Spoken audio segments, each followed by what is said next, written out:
వేలు చూపించాలి కదా మనోడు. అన్న జై భీమ్ అన్న. జై భీమ్. దళిత రత్న అవార్డు గ్రహీత, సామాజిక ఉద్యమకారుడు శివరాజన్న గారు ఎన్నో సంవత్సరాల నుండి సామాజిక విప్లవం లోపల, ఉద్యమం లోపల సామాజిక అభివృద్ధి కోసం ఆహర్నిశలు కృషి చేస్తున్నటువంటి శివరాజన్న ఈ యొక్క నిత్యమాల కార్యక్రమంలో ప్రధానంగా పార్టిసిపేషన్ చేయడం అనేది జరుగుతుంది. వారితో పాటుగా మిగతా వాళ్ళందరూ కూడా పార్టిసిపేషన్ చేయడం జరుగుతుంది. ఒకసారి ఆయన మాటలో ఈ నిత్యమాల యొక్క కార్యక్రమం ద్వారా ఎటువంటి మెసేజ్ను మనం సమాజానికి ఇవ్వగలుగుతున్నాం, దీని ద్వారా సమాజం ఎంతవరకు అవేర్నెస్ తీసుకురావడానికి ప్రయత్నం చేయడం జరుగుతుంది, ఈ అవేర్నెస్లో భాగంగా విద్యావంతులకు ఎటువంటి మెసేజ్ను మీరు ఇవ్వగలుగుతున్నారు? ఓకే, జై భీమ్. అంటే మనం 2018 సంవత్సరంలో ఈ నవపేట్ మండల్ అంబేద్కర్ యూత్ ఆధ్వర్యంలో, అంటే ప్లస్ సురేందర్ గారు కూడా ఉన్నారు అప్పుడు స్వారోస్గా, అప్పుడు భీమ్ దీక్షలు చేపట్టడం జరిగింది.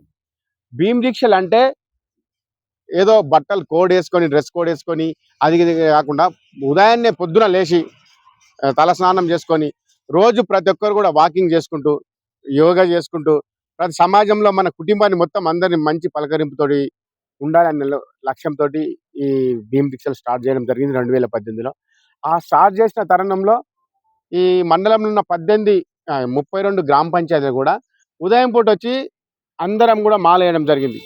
సాయంత్రం పూట మైక్ పెట్టుకొని మన 32 గ్రామ పంచాయతీ, ప్రతిరోజు ఒక గ్రామ పంచాయతీ, 2 గ్రామ పంచాయతీ, ఆ గ్రామ పంచాయతీలంతా మన బస్సులో పోయి, అయ్యా మీరంతా కూడా భీమ్ దీక్ష వల్ల ఏముందంటే బాబాసాహెబ్ అంబేద్కర్, కాన్సీరామ్ గారు కానీ, మన జగ్జీవన్రామ్ మహానీయులంతా కూడా మనం ఎక్కడ ఉన్నాం, ఏమో చేసినాం, భారత రాజ్యాంగం రాసింది బాబాసాహెబ్ అంబేద్కర్, ఆ రాజ్యాంగ ఫలాన్ని మనం అనుభవించాలనే లక్ష్యంతో మనము మన ధర్మం ప్రకారం ఉంటే ఒక గుడి కడితే ఒక భిక్షగాడు, ఒక భారత రాజ్యాంగం చదివితే ఒక మేధావి అవుతాడు, ఒక కలెక్టర్ అవుతాడు అనే ఉద్దేశంతో మనం ఈ భీమ్ దీక్ష స్టార్ట్ చేయడం జరిగింది.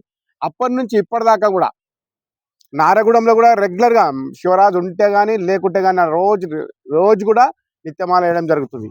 కారణం ఏంటంటే ఇక్కడ మార్పు వచ్చింది. అక్కడ జనరల్లో కూడా ఒకటి ఏం చేశారంటే జై భీమ్ అంటే అంత పవిత్రంగా భావించి జై భీమ్ మనం అంతా మాట ఇస్తున్నాం, మాట తప్పదనే ఉద్దేశంతో జనరల్లో కూడా ఒక ఆయనను సర్పంచ్గా గెలిపించిన విషయం వీళ్ళందరి సహకారమే. ఈ పైన ఉన్న ఈ బాబాసాహెబ్ అంబేద్కర్ మనం ఏదైతే స్టార్ట్ చేసి వీళ్ళందరూ సహకారం మాట అయింది.